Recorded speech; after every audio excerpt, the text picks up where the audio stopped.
বোকামি কারো গায়ে লেখা থাকে না, থাকে তার কাজকর্ম। নেট দুনিয়া থেকে তুলে আনা এমন কিছু বোকামি আজ দেখবেন যা দেখে আপনার হাসি পাবেই। ভারতের এক রাজ্যে দেখা মিলে এমন চমৎকার ঝগড়ার, যেখানে সবাই মিলে নিজের নিজের দায়িত্ব পালন করছিলেন। এই আন্টি ওপর দিক থেকে বালতি ছুঁড়ে তার দায়িত্ব পালন করছিলেন, যদিও বালতি উল্টো দিক থেকে তার গায়ে এসে পড়ে। আর এই দিদি গালাগালি দিয়ে নিজের দায়িত্ব পালন করছিলেন।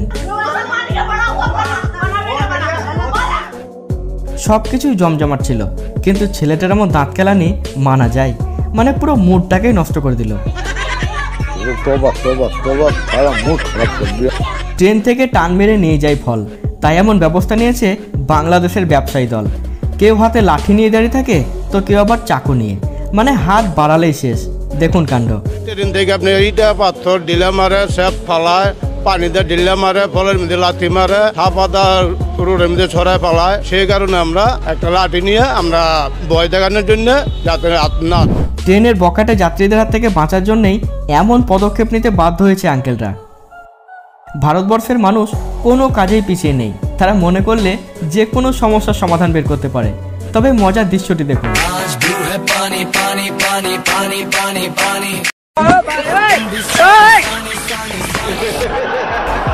আপনার আশেপাশে কি ঘটছে সব সময় খেয়াল রাখা দরকার, নাহলে কখন কি ঘটে যায় বলাই মুশকিল। বেচারা লোকটি পাম্পে দাঁড়িয়ে তেল নিচ্ছিল, তারপর যা হলো আর কি।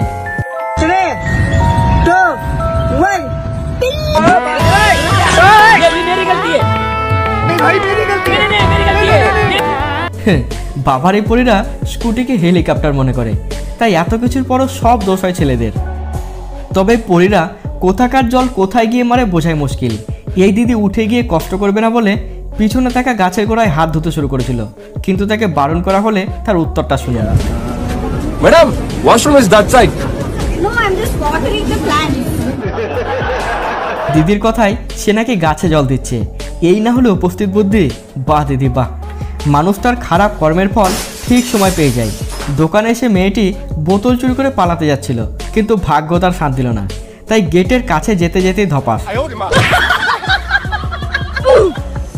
একেই বলে যেমন কর্ম তার তেমন ফল।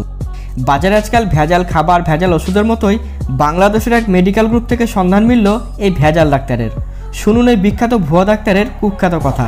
ওটির ফুল মিনিং কি? আপনি ওটিতে আছেন, ওটির ফুল মিনিং কি? ওটির ফুল মিনিং হচ্ছে আমরা এটাই জানি যে সিজার হয়, বাচ্চা হয়, দেন হচ্ছে এরকম টেড। ম্যাডাম লাইভ টিভিতে এসে ভয়ে ভুলভাল বকতে শুরু করেছে। মনে হচ্ছে মানুষের প্রাণের মূল্য এদের কাছে হাতের ময়লা মাত্র। প্রেম করার সময় সাকিব খান আর বিয়ের সময় বুড়ো কালাচান, মানে সবই টাকার পাওয়ার আর কি। এসব কাণ্ডের কারণেই ইয়ং ছেলেরা আজও সিঙ্গেল। শুনুন এই আন্টির কথাগুলো, তার কথায় কিন্তু যুক্তি আছে। তোমার বান্ধবীরা ওই 25-26 বছর যুবককে বিয়ে করবে, তারা যখন বিয়ের অনুষ্ঠানে যাবে, অন্য কারো অনুষ্ঠানে যাবে, তুমি তখন এই বুড়াকে সাথে করে নিয়ে যাবা? এবার এই ছেলেটাকে দেখুন, বিয়ে করতে এসে বউয়ের বান্ধবীদেরকে দেখার পর বউয়ের দিকে তাকিয়ে ভাবছে ঠকে গেলাম না তো। ভাব দেখে মনে হচ্ছে মেয়েটিকে সে হেল্প করতে আসছে, কিন্তু এক সেকেন্ড বস, এরপর দেখুন মেয়েটি ভেবেছিল তাকেই হেল্প করছে, কিন্তু হয়ে গেল উল্টোটা। এজন্যই সবার থেকে হেল্প পাওয়ার আশা করাটা নিহাত বোকামি। তবে সমস্যায় পড়লে কিভাবে নিজে সবটুকু দিয়ে হেল্প করা যায় তা এখানেই দেখুন। এই নার্স ম্যাডাম অনেকক্ষণ থেকে চেষ্টা করে স্ট্যান্ড নাগাল পাচ্ছিল না, তাই দাদা তার সব শক্তি দিয়ে তাকে সাহায্য করতে লেগেছে।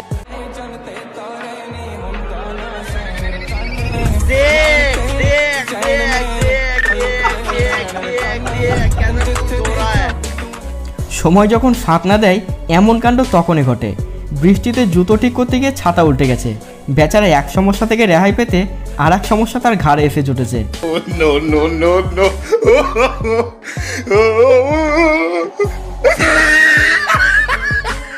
স্ট্রিট ফুড খাওয়ার পূর্বে লোকজন অনেক মজা পায়। কিছু দোকানদার আছে যারা নিজেকে পরিষ্কার পরিচ্ছন্ন রেখেই সম্পূর্ণ হাইজেনিক উপায়ে খাবার তৈরি করে। তবে এমন কিছু লোকজনও আছে যারা নিজেকে নোংরা পরিবেশের মধ্যে রেখেই দীর্ঘদিন ব্যবসা করে চলেছে। যেমন এখানেই দেখুন, প্যান্টের ভেতরে হাত রেখে ভাইজান মনের সুখে চুলকাচ্ছে, আর সেই হাত দিয়ে কাস্টমারকে খাবার সার্ভ করবে। এজন্যই আপনার আশেপাশে ভরসা করা যায় এমন দোকান থেকে খাবার খাওয়ার চেষ্টা করুন। কার বাঁশ কার ঘাড়ে চাপে বোঝাই মুশকিল। যেমন এখানেই দেখুন,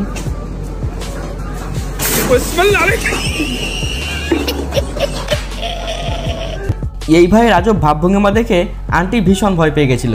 আন্টির মুখের দিকে তাকালেই তা বোঝা যায়। साले तू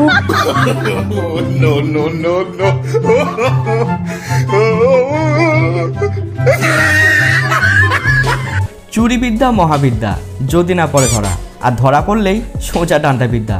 দুজন চোর ট্রাকের উপর উঠেছে চুরি করতে, অপরজন বাইক নিয়ে তাদের সাথ দিচ্ছে। তারপর কাজ সেরা হয়ে গেলে ট্রাক থেকে নেমে বাইকের মধ্যে চলে আসে।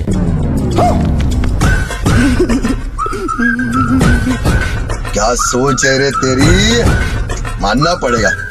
এসব চোরদের আদব কায়দায় কোনো অংশে কমতি নেই। ট্রেনে যাত্রা করার সময় মানিব্যাগ, ফোন, মালপত্র ভালোভাবে লক্ষ্য রাখুন। আর ফোন, টাকা পয়সা হাতে রেখে জানলার দিকে হাত বাড়াবেন না, নাহলে এমন কিছু চোর নিমেষে আপনার সর্বনাশ করে ফেলতে পারে।